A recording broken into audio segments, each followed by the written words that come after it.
Hello, you wonderful people, and welcome to another episode of Crime Centric. This being a show where I talk about crime dramas that I watch. For today's episode, I'm going to talk about You, Season 4, Episode 3. A lot of really interesting things went down in this episode, so let's break it down. Well, first and foremost, we're picking up in the aftermath of the killer, as they called them, the Eat the Rich killer. Figured out who Joe was. And it's like, oh, is this you? Why'd you kill all these people? And it's trying to say like, oh, you did it because you love it. You're so into it. I even love that line later on. It was like, oh, it gets your dick hard. And then later on when he kills someone, he's like, see, my dick has never been softer before. I love that line. But yeah, because the killer thinks they know Joe so well. And Joe's in, once again, that spot of I don't know if he doesn't enjoy killing, but there is a part of him that he has the capability and capacity to kill fairly easily. He'll rationalize why he does it in his head, but it does come a little easy for him. I mean, he's been through this situation time and time again, but he thought it was all behind him. And now this entire vacation, this life that he's kind of built for himself, his getaway, his European vacation getaway is now going up in smokes because of you. And so it's this whole situation now too that he's like, oh, watching Kate, it's like, oh wow, the police, they must be asking her questions obviously, and then like, oh, she calls him and is like, yeah, why are you watching me, you perv? Also, well, you'll be able to talk to the police soon enough, because like, wait, she sent the police my way? And even later on, the person texting like, I can't believe that bitch sent the police after you. It's like, it is kind of jacked up, but also at the same time, it's like, this is this person who's intruding your friend group that like all of a sudden, like 2 particular murders happen around your friend group, especially around the time Joe gets kind of mixed into it. To be fair, he had nothing directly involved with Malcolm's murder. He actually didn't murder Malcolm. He disposed of the body. Yes, he didn't kill Simon. He thought Simon was a suspect. So, but it's like, because Kate can come off very coldish, and we've kind of discussed that in the previous 2 episodes, but it is a thing of she's able to see Joe in a way no one else can. Because I would think, like, I'd say Love thought she could see Joe for who he really is, but I think that's what makes Kate really unique. Is like, because she can see that he is this hollow person. She's like, you're kind of living through others, and that it has always been what Joe's thing is. He feels the void inside of himself with every new obsession. Like, he doesn't really live for himself. He lives for other people. He lives through other people. So that's kind of what gives his life meaning. And without it, he's hollow, wearing these constant facades, these constant masks that he's constantly ripping off and exchanging. So she can see him for what he is. And obviously he's able to kind of swerve around the police, asking him questions like, well, no, actually that's not 100% true that I was the last person to see Malcolm. Malcolm was kind of drunk. We both were. And he kind of admitted that, hey, Simon was stealing art from other people. It's like, oh, do you have anyone to corroborate it? Yeah, it's Blue Cahill. So it's like, all right, that kind of works out in his favor. I don't know if that necessarily has to deal with the cops coming back at the very end of the episode or not. We'll have to wait and see. But yeah, it's like Kate did that, which was super jacked up. And now it's like, yeah, the killer, the Eat the Rich killer wants Joe to kill Kate. So now Joe has to keep Kate close. The person who despises him, because no one in that friend group really, really likes him except for Phoebe. Phoebe likes him. A lot of them are indifferent to him. I would say, I don't know, like Adam feels like he's in the middle. Reese seems like he legitimately likes Joe as well. So, but it's like, yeah, what do I do in a situation where like I don't know who to trust in this circumstance? So it goes to Simon's wake/funeral, and it's like obviously Kate's giving you the death stares, Phoebe's waving to you like it's all good, and it's like cool, he's like doesn't think it's Phoebe. Could be his sister, because his sister is taking advantage of the situation, basically making a hashtag for a charity that only exists through a shoddily put together website. So it's like, right, you're growing your following and everything like that. It's kind of jacked up. This is your own. I mean, because even Love was a wreck when her brother died, and that left some psychological scars that she had to deal with in season 3. So, but to get that with, I don't know, for Simon's sister to not be too brokenhearted about, I mean, once again, and that ends up being kind of a thing in this episode, that everyone handles grief in their own way because their circumstances have so jacked them up that they're going to handle certain things a certain way. So, but obviously Joe keeps following Kate around, and Kate, he's like, right, I know you don't like me, you'd hate me in fact, but the fact is I have to keep following because I have to try and protect you. And so for her, they have this like really interesting conversation where Joe's kind of like, that he's there to kind of help her whether she likes it or not. And even Kate opens up about like why she has the very like ice demeanor that she does is because she was raised to not ever show feelings, because it's like, well, were you an emotional child? And Joe's like, yeah, sometimes, but she's like, I was never allowed to be that way.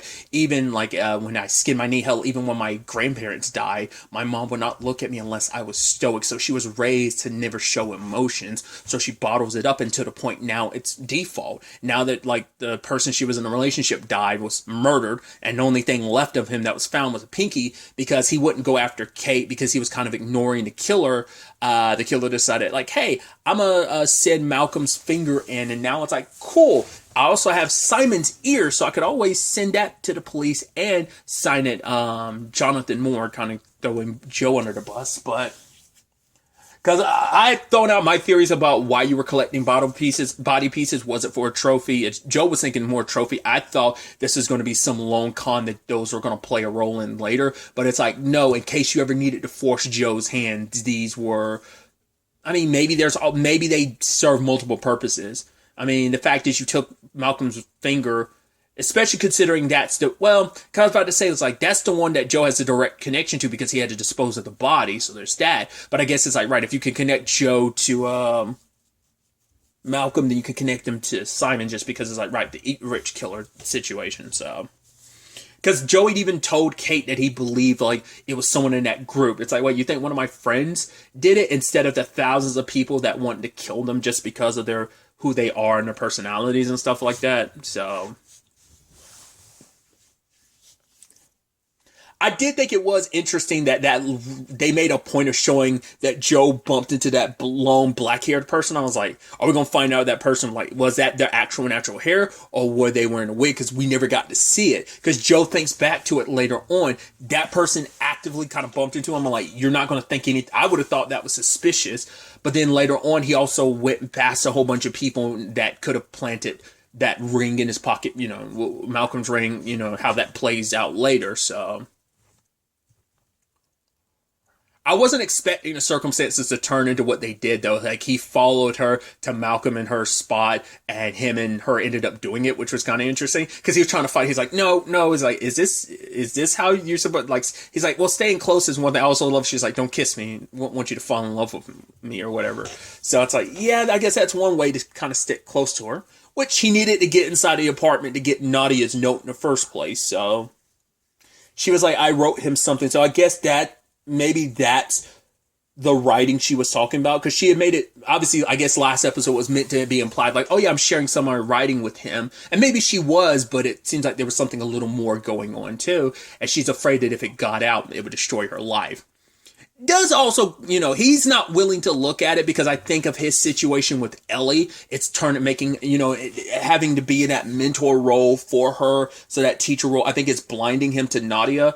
I don't think she seems like a pretty obvious choice, because he was even saying like Kate's behavior and stuff makes her such an obvious choice that it definitely couldn't be her. But in the case, well, we also found out there's something between her and Rold as well. Like, there's something there where like it's like, oh, is he protecting her? Is he just trying to use this as an opportunity to try and sleep with her? Which is ironic considering Joe ended up sleeping with her, not his intention, but circumstances ended up playing out that way.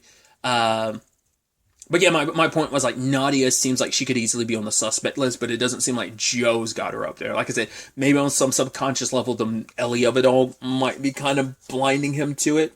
Like, it's the thing of, like with any good mystery, you're only seeing what you want to see and not necessarily what's underneath. Yes, he's recognizing that everyone else in Simon and Malcolm's circle might be wearing a mask, but it never crossed his mind. It doesn't seem like it's crossed his mind that Nadia might be wearing a mask, you know? I mean, they've just happened to have some very interesting run-ins, and the timing is always interesting. I don't think he thinks much of it. So she's definitely on my suspect list. I could definitely end up seeing it the twist being that it's her. But I think this show's just always going to keep you on the edge of your seat, never being 100% sure who it is. There's always going to be a twist upon a twist upon a twist, and probably some late second reveals to be like, oh, it was this, but you probably still could trail all the evidence back to be like, oh, here was proof it was this person all along. I'm sure there might be people who've already figured it out to some extent, or who are pretty sure. Like, I'm not pretty sure about anyone. Like, just like Joe, I'm like, it's scattered across the board about it. Could be anyone. Reese is pretty top at the top of my list, but he feels like he's also too much of an obvious choice. I don't. Obviously, you have Kate kicking Joe to the curb, well, Jonathan to the curb, because she found him stalking around in Malcolm's office, and him saying like that line of, "Oh, really? Like it's the only picture in that office was like a self portrait," but it's like, yeah, he's like, I actually was surprised it wasn't nude. I was like, yeah, Malcolm seems self-absorbed enough to be the type of person who would have a nude photo, so it not being nude, you're almost like, yeah, that does seem like he seems like he would be the type that would have like a nude photo of himself. Maybe that makes him not as narcissistic and as egotistical as you think he would be.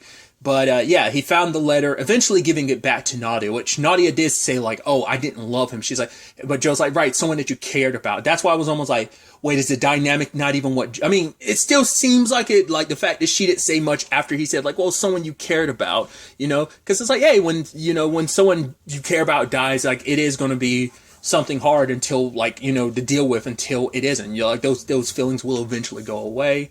Kind of like, right, you're kind of entitled to like your grief. So it does seem like something did go on between them. So, and obviously Kate knew about Malcolm and his side endeavors of the sexual variety. Also, Joe made sure not to tell her, because she was like, oh, which student? I don't know whether she was thinking like, oh, you're lying to me, so tell me what student it is, but I'm sure Joe definitely wouldn't have said anything, because he likes Nadia. She's a really good student. So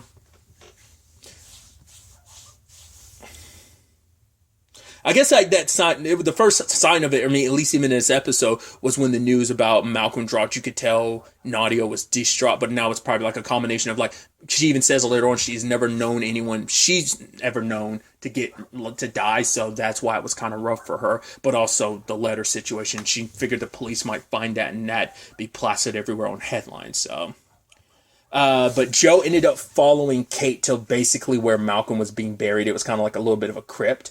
And despite everything, she knew who he was. But the fact is that despite everything, he was kind of she called him a lazy slut. But despite all that, she did care about him, and he helped her forget about her family, which kind of was like, okay, well, we dabbled in the territory of how complicated your family situation was. It's like, also, that's happened time and time again that I think it kind of flows into like the whole, not damsel in distress, but like every person that Joe kind of connects with tends to be. Like, Beck had a complicated family situation. Love had a complicated family situation. Marianne had a complicated family situation, specifically when it came to her baby daddy. Like, you know, so that was kind of so like everyone kind of has those family issues, and Kate doesn't seem like she's kind of breaking that trend in this regard. But she's like, yeah, I can at least shed a tear or two for you, despite you being a tool. The fact of the matter is, you helped me in a lot of regards. So, and then obviously Joe had his run-in with the bodyguard Vic, who at first he's like, oh, here you are gathering materials for your book again and stuff like that. But he doesn't hold the resentment towards the rich and powerful like Joe did. Joe kind of misread it, because Vic's like, oh no, I'm happy to serve Lady Phoebe. She treated me like part of the family, but she has a tendency to bring in strays, and I'm just trying to figure out what your whole deal is, you know. And eventually believing Joe to be the killer, and even finding Malcolm's ring in his jacket. And when it was all said and done, Joe had no choice but to kill him, because it's like, yeah, there's no talking your way out of that situation without getting the police involved. So Vic is dead. He buried him in the same spot that Simon's going to be buried, or was buried. So, and he made Phoebe believe, he's like, well, I knew Vic well enough to leave a letter of resignation to Lady Phoebe and talk in the way that he needed to talk. So, and for him, once again, for him, it's proof that, like, right, I don't enjoy this. I'm well versed in it. Doesn't mean, from the tons and tons of experience, but it doesn't mean I like it. And so now that the killer contacts him again, being like, oh, look what I saw you, oh, you really enjoyed it, didn't you? And he was going to call the killer out, and he was like, wait, you're lonely. That's what this is all about, companionship, especially because that whole point of like the story they were telling earlier with one of Poe's stories. And Nadia's the one that made the reference of like obsession, that it's also about love and understanding, like being able to, it's a whole conversation about seeing someone and also being seen. And Joe figured this could be his way to get inside with the killer, to get them to like want to show up and meet personally. And it ultimately does work. The killer wants to meet. So that all worked out in the end because the killer's like, okay, yeah, like I knew it about you. Like you do like this stuff. And he was like, yeah, I do. And it's like, we should meet.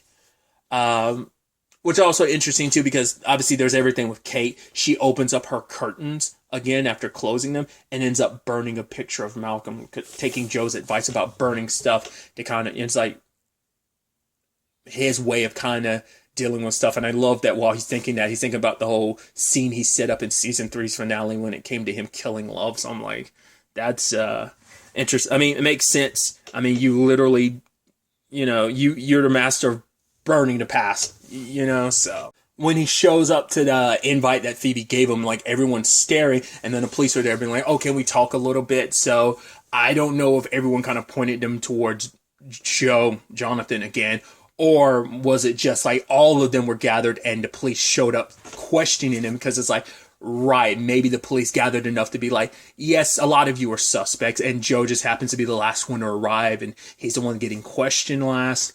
Once again, we don't know what it is that we won't know until next episode to find out what it is they're questioning about, like what's going to happen next. So some very, very interesting developments. Is definitely going to be interesting to see where the next episode ends up taking us going forward with all of this. But really, that's all I'm going to talk about. So the next time we meet, be happy, be safe, live life to the fullest, and enjoy it. Good day and goodbye.